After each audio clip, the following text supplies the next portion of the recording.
오늘 우리에게 새날을 주신 하나님을 찬양하겠습니다. 찬송가 59장 찬양합니다.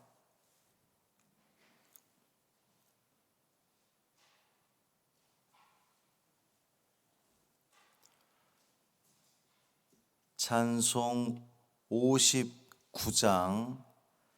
하나님 아버지 어두운 밤이 지나 찬양함으로 새벽 기도회를 시작하겠습니다.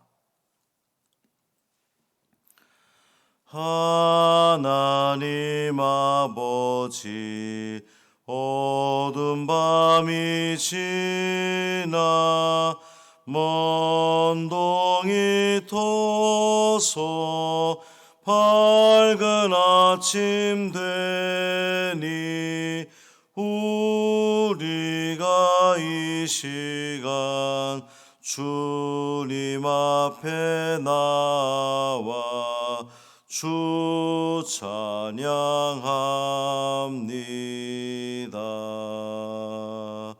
만유의 주시여 주님 앞에 비는 우리들에게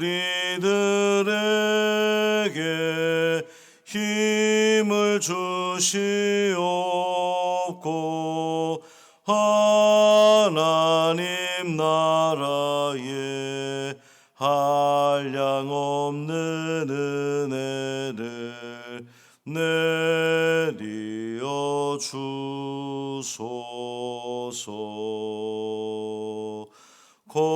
거룩한 아버지 삼위일체 주님 구원의 사랑 한량없이 크니 영광의 주 이름 영원토록 빛나서 온 땅에 찼도다.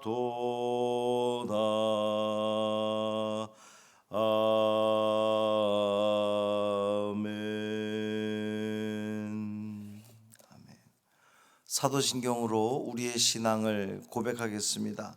전능하사 천지를 만드신 하나님 아버지를 내가 믿사오며 그 외아들 우리 주 예수 그리스도를 믿사오니 이는 성령으로 잉태하사 동정녀 마리아에게 나시고 본디오 빌라도에게 고난을 받으사 십자가에 못 박혀 죽으시고 장사한 지 사흘 만에 죽은 자 가운데서 다시 살아나시며 하늘에 오르사 전능하신 하나님 우편에 앉아 계시다가 저리로서 산 자와 죽은 자를 심판하러 오시리라.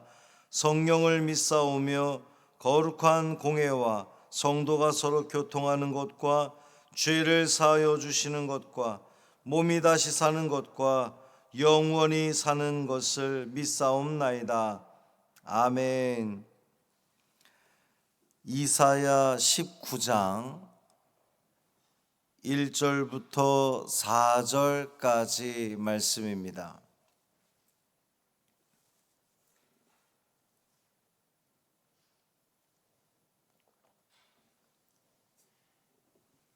이사야 19장 1절부터 4절까지 말씀 함께 읽겠습니다. 애굽에 관한 경고라. 보라, 여호와께서 빠른 구름을 타고 애굽에 임하시리니 애굽의 우상들이 그 앞에서 떨겠고 애굽인의 마음이 그 속에서 녹으리로다. 내가 애굽인을 격동하여 애굽인을 치리니 그들이 각기 형제를 치며 각기 이웃을 칠 것이요 성읍이 성읍을 치며 나라가 나라를 칠 것이며 애굽인의 정신이 그 속에서 쇠약할 것이요 그의 계획을 내가 깨뜨리리니 그들이 우상과 마술사와 신접한 자와 요술객에게 물으리로다. 내가 애굽인을 잔인한 주인의 손에 붙이리니 포악한 왕이 그들을 다스리리라. 주 만군의 여호와의 말씀이니라. 아멘. 이 말씀 하나님 말씀입니다. 오늘도 주님과 동행하시는 복 있는 하루 되시기를 주님의 이름으로 축원합니다. 본문은 이 열방에 대한 하나님의 심판의 말씀 가운데에 7번째 나라에 대한 경고입니다. 유다의 남쪽에 위치한 애굽을 향한 경고의 말씀이에요. 애굽, 이집트죠. 다른 열방들과 마찬가지로 애굽에도 하나님의 심판이 임할 것이다 라는 말씀입니다. 하나님께서는 우상을 섬기고 미신에 의존하는 이 애굽에 대해서 그들의 정치적인 부분에 대해서 또 경제적인 또 정신적인 부분에 이르기까지 하나님께서 심판하시겠다라고 하는 그러한 그 말씀입니다. 애굽을 심판하실 분, 이 애굽 심판의 주체가 누구냐? 하나님이라는 것이 계속해서 강조되고 있죠. 보라, 여호와께서 임하시리니 또 내가 뭐뭐 하리니. 이제 여기서 내가 뭐뭐 하리니의 그 주체가 누굽니까? 4절 맨 끝에 보면 주 만군의 여호와의 말씀이니라 그랬어요. 그러니까 애굽을 심판하시는 분은 하나님이신 것을 명확하게 한 겁니다. 주목할 것은 애굽에 임하시는 하나님에 대한 묘사인데, 보라 여호와께서 빠른 구름을 타고 애굽에 임하시리니 그랬어요. 하나님이 구름을 타고 임하신다 이렇게 표현했습니다. 하나님, 이 구름을, 눈에 보이지 않는 하나님이 구름을 타고 임한다. 이제 마치 그 사람처럼 이렇게 묘사를 한 거잖아요. 당시에 이 말씀을 읽는 사람들로 하여금 보다도 좀 잘 이해하게 하기 위해서 하나님을 사람처럼 이렇게 묘사를 한 거죠. 여기서 이 구름은 하나님의 병거, 구름을 탄다 그랬는데, 성경은 하나님의 권위를 드러내기 위해서 사람은 구름을 탈 수 없잖아요. 하나님은 구름을 타고 오신다. 굉장히 상징적인 의미가 있는 거죠. 우리도 예수님 재림하실 때에 구름 타고 오신다 이렇게 이제 표현하는 것인데, 정말 예수님이 저 하늘에 떠 있는 구름을 타고 오시느냐? 그런 의미가 아니라, 예수님이 손오공도 아니고 그런 의미가 아니라 상징적인 사람이 할 수 없는 일들을 하나님께서 행하신다, 이런 뜻으로 우리가 이해하면 됩니다. 그래서 시편 104편에서도 물에 자기 누각에 들보를 얹으시며 구름으로 자기 수레를 삼으시고 바람 날개로 다니시며 이렇게 표현한 바 있어요.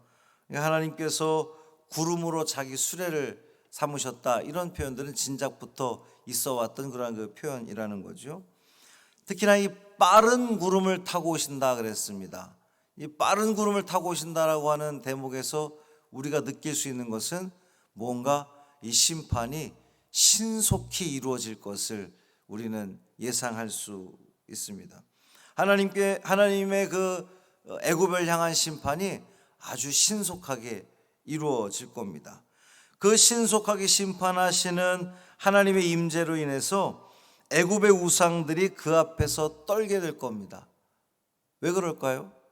왜 하나님이 임하시는데 애굽의 우상들이 떨게 됩니까?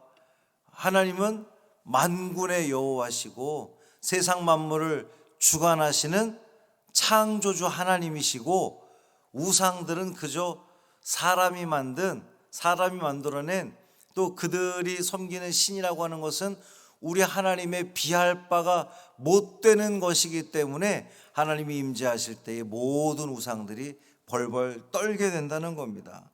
또 애굽인의 마음은 하나님 안에서 녹게 된다, 이렇게 표현했어요.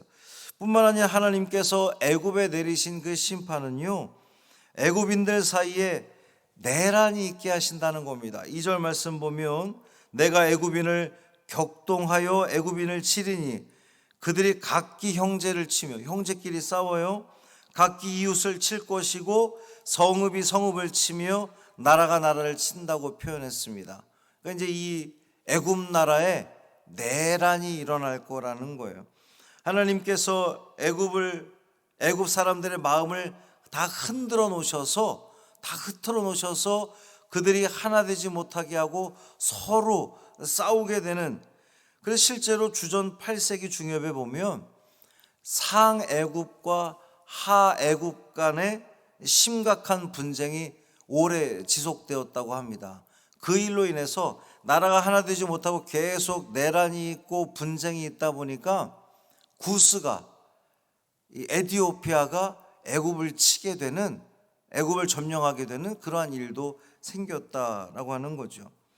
뿐만 아니라 하나님은 애굽의 정신이 쇠약해지게 만듭니다. 그래서 그들이 세운 그 모든 계획들을 다 수포로 돌아가게 말 겁니다. 이렇게 되므로 애굽 사람들은 너나 없이 미신에 빠져서 우상과 마술사, 또 신접한 자, 요술객들을 찾아가서 그들의 장래일을 묻게 된다 그랬어요. 이와 같은 상황은 어떤 국가든 이 혼란에 처하게 되면 발생되는 그 몰락의 과정들을, 현상들을 보여주는 것인데, 결국 하나님은 애굽인을 잔인한 주인의 손에 붙일 것이다, 이렇게 말씀하셨습니다. 불안하고 혼란한 상태에서 애굽에 포악한 왕이 등장할 거라는 거예요. 이제 문자 그대로 아주 거칠고 포악스럽게 애굽 사람들을 다스린다고 하는 것인데, 이제 여기서 말하는 이 포악한 주인이 애굽 나라, 애굽 땅의 왕이 애굽 백성들을 포악하게 할 것인지, 아니면 그 구스가 점령했다 그러는데 구스 왕이 애굽 백성들을 포악하게 다스릴 것인지는 명확하지 않지만, 중요한 것은 어쨌든 그 애굽 땅에 있는 그 백성들이 아주 심각한 고통을 당하게 될 것이다 라고 하는 심판의 말씀입니다. 하나님은 진작부터 세상의 악한 것들을 들어서 또 다른 악한 것들을 치셨어요. 아수르라고 하는 나라를 몽둥이로 삼으셔서 북이스라엘을 야단하셨던 것처럼, 중요한 것은 이 모든 것이 하나님의 그 계획 아래 이루어진다는 사실입니다. 하나님은 만물을 가장 적절하게 사용하셔서 당신의 뜻을 이루시는 분이에요. 그래서 잠언 16장 4절에 이런 말씀이 있습니다. 여호와께서 온갖 것을 그 쓰임에 적당하게 지으셨으니, 하나님께서 온갖 것을 그 쓰임에 적당하게 지으셨다는 거예요. 악인도 악한 날에 적당하게 하셨느니라. 그렇군요. 하나님은 당신의 계획을 이루기 위해서 악인도 적당하게 지으셨다는 거예요. 그러니까 하나님은 이토록 하나님의 방법으로, 하나님의 때에 하나님의 일들을 이루어 가시는 하나님이십니다. 온갖 것을, 세상의 모든 것을 적당하게 지으셨다라고 하는, 알맞게 지으셨다라고 하는 겁니다. 틀림없이 지으셨다는 거예요. 그러니 여러분, 우리가 해야 할 일은 그저 이 삶 가운데에 최선을 다해 살아가는 겁니다. 하나님, 왜 나에게 1달란트밖에 주시지 않았습니까? 누구는 5달란트를 주고 누구는 2달란트를 주셨는데 저는 1달란트밖에 주시지 않아서, 에이, 저 기분 나빠서 달란트 준 거 그냥 처박아뒀다가 하나님 마음대로 하세요. 결국 어떻게 됩니까? 결국 주님으로부터 책망받을 수밖에 없는 거죠.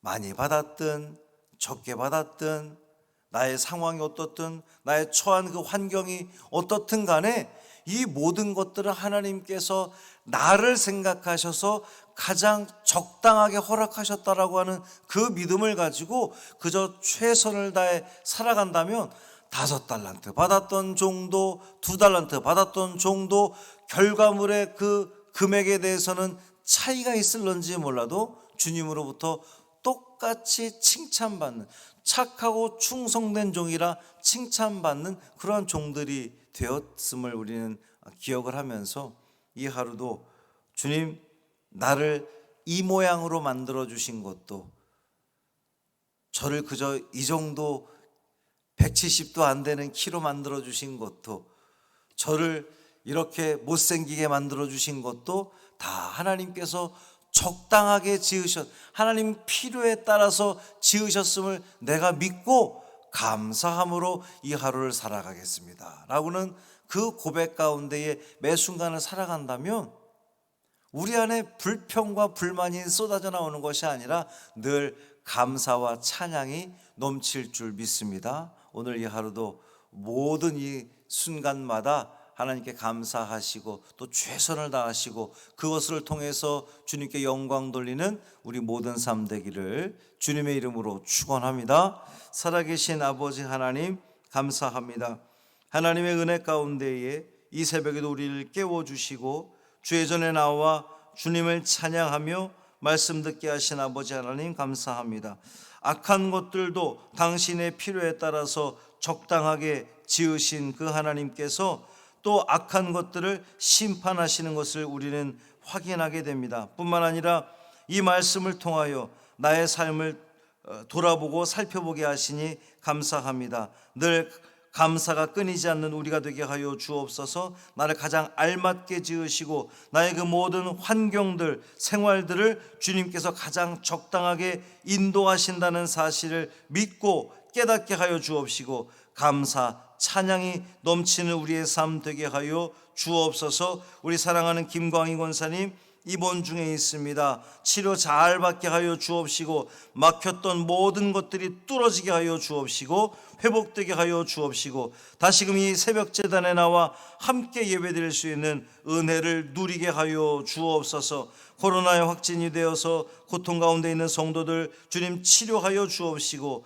나음을 입게 하여 주옵소서. 육신의 연약함으로 인하여서 신음하는 성도들, 마음의 상처로 인하여서 선뜻 주의 성전에 출입하지 못하는 성도들도 있습니다. 주님 찾아가 주시고 그 마음을 어루만져 주시고 위로하여 주시고 이끌어 주심으로 말미암아 내가 있어야 할 곳, 주님을 예배하는 자리, 주님을 찬양하는 자리, 전도하는 자리, 복음을 전하는 자리, 하나님을 섬기는 자리에 있게 하여 주옵소서. 우리 주 예수 그리스도의 이름으로 축복하며 기도합니다.